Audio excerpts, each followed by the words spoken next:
नमस्कार मित्रांनो, आपलं स्वागत आहे बाजार तडका या यूट्यूब चॅनलवर.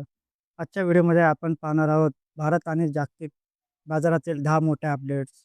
इरिकॉनला कायदेशीर धक्का, EIL आणि IRFC लाभांश अपडेट, BPCLचा ग्लोबल विस्तार, HCL tech, IIT Kanpur AI भागीदारी, बगेरिया सोलार प्रकल्प, टाटा मोटर्स कर्जसेवा, जिओ फायनान्शियल मोठी गुंतवणूक आणि US रोजगार डाटा. ही माहिती गुंतवणूकदारासाठी अत्यंत महत्त्वाची आहे. त्यामुळे व्हिडिओ शेवटपर्यंत नक्की पहा. तर पहिला टॉपिक, तर इरिकॉन इंटरनॅशनलला पटना उच्च न्यायालयाने मोठा धक्का दिला आहे. गंगा ब्रिज प्रकल्पासाठी 2010 ते 17 कालावधीतील व्हॅट कर आकारणी विरोधातील याचिका फेटाळली गेली.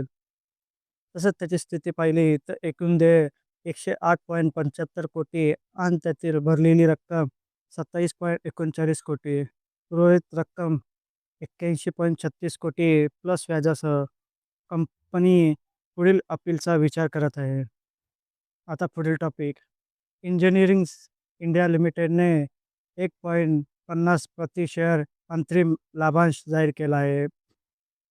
तसेच त्याची तारीख रेकॉर्ड डेट पाहिली तर 6 मार्च 2026 त्या दिवशी इंटरिम डिव्हिडंड जाहीर केला आहे. आता पुढील माहिती, BPCL म्हणजेच भारत पेट्रोलियम कॉर्पोरेशन लिमिटेडने सिंगापूरमध्ये पूर्ण मालकीची उपकंपनी स्थापना केली आहे. तसेच त्याचा उद्देश आहे क्रूड ऑइल व गॅस ट्रेडिंग, पेट्रोकेमिकल्स व्यापार, जागतिक ऊर्जा बाजारात प्रवेश. म्हणजेच BPCLचा ग्लोबल विस्तार वाढताना दिसत आहे. आता पुढील टॉपिक, HCL टेक्नॉलॉजी आणि Indian institution of technology Kanpur यांनी AI, रोबोटिक्स आणि डीप टेक संशोधनासाठी MOU साईन केला आहे. तसेच त्याचं उद्दिष्ट ग्लोबल कॅपेबिलिटी सेंटर आणि इनोव्हेशन, AI आधारित उत्पादने, संशोधन ते उद्योग जोडणे. आता पुढील टॉपिक, IRFC. तर इंडियन रेल्वे फायनान्स कॉर्पोरेशनने 9 मार्च 2026 रोजी इंटरिम डिव्हिडंड साठी बोर्ड मीटिंग घेणार आहे. तसंच त्याचा रेकॉर्ड डेट असेल 13 मार्च.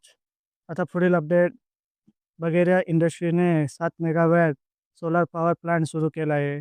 तसेच त्यातला कंपनीला फायदे काय होईल तर वीज खर्च कमी होईल, क्लीन एनर्जी वापर, ESG प्रोफाईल मजबूत होईल. आता पुढील टॉपिक, टाटा मोटर्सने 4,000 लाख व्याज भरून NCD गुंतवणूकदाराप्रती आपली विश्वासार्हता दाखवली आहे. म्हणजेच वेळेवर कर्ज सेवा प्लस मजबूत आर्थिक स्थिती.